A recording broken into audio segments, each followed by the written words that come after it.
நம்ம இன்னைக்கு இதை பற்றி பார்க்க போகிறோம். மல்லி வரப்போகிற எபிசோடில் என்ன இன்ட்ரெஸ்டிங்கான சுவாரஸ்யமான விஷயம் நடக்க போந்தாங்க பார்க்க போகிறோம். வாங்க வீடியோக்குள்ளே போயிடலாம். பொங்கலவே தடுத்து நிறுத்த இந்த ராஜேஸ்வரிக்கு பார்த்தீங்கன்னா நம்ம விஜய் மல்லி தான் பொங்கல் வைக்கணும் அப்படின்றது மாதிரி சொல்லிட்டாங்க. பொங்கலும் பார்த்தீங்கன்னா சிறப்பாக வச்சு முடிச்சிடுறாங்க. இதுக்கப்புறம் பார்த்தீங்கன்னா படைகளெல்லாம் சூரிய பகவானுக்கு எல்லாம் போட்டுட்டு வீட்டுக்குள்ளே பூஜை பண்ண வராங்க. அந்த இடத்துலையுமே இந்த ராஜேஸ்வரி பிரச்சனை பண்ண ஆரம்பிக்கிறான் தாங்க சொல்ல முடியும். இந்த வீட்டில் நான் இந்த வீட்டோட பொண்ணு நான் தான் பூஜை அறையில் பூஜை பண்ணுவேன், இந்த உரிமையை நான் மல்லிக்கு விட்டு தரமாட்டேன் அப்படின்ற மாதிரி சண்டை போடுறாங்க. அந்த டைம் பார்த்தீங்கன்னா விஜய் நீ மட்டும் இந்த வாட்டி கரெக்டான முடிவு எடுக்கலாம், அவ்வளோதான் பார்த்துக்கோ அப்படின்ற மாதிரி சொல்கிறாங்க. இதுக்கு நம்ம அனுப்புண்ணியம்மா என்ன சொல்கிறாங்கன்னு பார்த்தீங்கன்னா வயசில் மூத்தவன் நான் சொல்கிறேன், யார் பொங்கல் வச்சாங்களோ அவங்க தான் சாமிக்கு படைக்கணும். இந்த மாதிரி பொங்கல் வச்சு ஒருத்தரும் படிக்கிறது ஒருத்தர் இருந்தால் அது சாமி ஏற்றுக்காது அப்படின்ற மாதிரி அவங்களுடைய பிளானை எக்ஸிக்யூட் பண்ணுறாங்க. அதே சமயம் நம்முடைய விஜய் யோசிச்சுட்டு அக்கா அதான் பெரியவங்களே சொல்கிறாங்கல்ல, மல்லி தானே பொங்கல் வச்சா அவளே சாமிக்கு படைக்கட்டும் இதெல்லாம் இருக்குது அப்படின்னு சொல்லிட்டு மறுபடியும் இந்த ராஜேஸ்வரியை நோஸ் கட் பண்ணிடுறாங்க.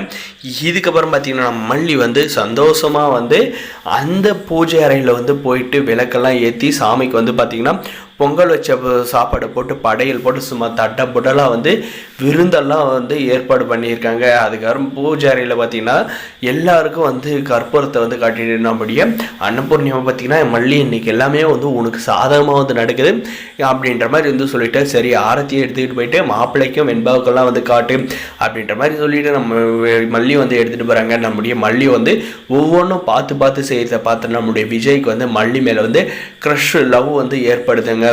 இதை எப்போ நம்மளுடைய விஜய் வெளிப்படுத்த போகிறாரு அப்படின்றதாங்க இருக்க போகுது. அதே சமயம் பார்த்திங்கன்னா இந்த ராஜேஸ்வரியும் ரஞ்சிதாவும் பார்த்திங்கன்னா என்ன மல்லி எல்லாம் உனக்கு சாதகமாக நடக்குதுன்ட்டு ஆணவத்தில் இருக்கியா, இன்னைக்கு எப்படியோ உன்னுடைய லக்கு நீ எங்ககிட்ட மாட்டிருந்தேன்னா உன்னை அவ்வளோதான் அப்படின்ற மாதிரி சொல்கிறாங்க. அதுக்கு பார்த்திங்கன்னா நம்முடைய மல்லி சரி நீங்கள் ஆரத்தி எடுத்துவாங்க அப்படின்னு சொல்லிட்டு ஆரத்தி எடுத்துக்கிட்டு பூஜையெல்லாம் சிறப்பாக முடிச்சுட்டு எல்லாரும் பசிக்குது அப்படின்ற மாதிரி சொல்கிறாங்க. அதுக்கப்புறம் பார்த்திங்கன்னா நம்ம வேண்பா சும்மா இருப்பாங்களா, பொங்கல் அதுமா ஜாலியாக விளையாடணும் அப்படின்ற மாதிரி எல்லாரும் வெளியே கூப்பிட்டு போயிட்டு அந்த கரும்பு கெடியை பார்த்திங்கன்னா உடச்சி எல்லாருமே பகிர்ந்து சாப்பிட்றாங்க. அந்த டைமில் கூட பார்த்திங்கன்னா இந்த வன்மம் முடிச்ச இந்த ரஞ்சிதா பார்த்திங்கன்னா இந்த மல்லி இவ்வளோ சந்தோஷமாக இருக்கலை என்ன சித்தி பண்ணுறது அப்படின்ற மாதிரி கேட்டு விட்ரி இன்னைக்கு ஒரு நாள் பொங்கல் இப்போயாவது சந்தோஷமாக இருந்துட்டு போகிறா, இதுக்கு மேலே எல்லாம் நம்மளுடைய ஆட்டம் தானே அப்படின்ற மாதிரி சொல்கிறாங்க. நம்மளுடைய விஜயம் பார்த்திங்கன்னா செம்ம ஜாலியாக என்ஜாய் பண்ணி பொங்கலை செலிப்ரேட் பண்ணுறாங்க. நம்ம வெண்பா கூட எல்லாம் ஜாலியாக விளையாடிக்கிட்டு அதுக்கப்புறம் பார்த்திங்கன்னா எல்லாருக்கும் பார்த்திங்கன்னா தடப்புடலாக நம்முடைய மல்லி விருந்து சும்மா வேறு லெவலாக ரெடி பண்ணியிருக்காங்க. அதுவும் தலை பொங்கல்ன்றதுனால நம்மளுக்கு விஜய்க்கு என்னென்ன பிடிக்குமோ அத்தனை ஐட்டமும் பார்த்து பண்ணியிருக்காங்கன்னு தான் சொல்ல முடியும்.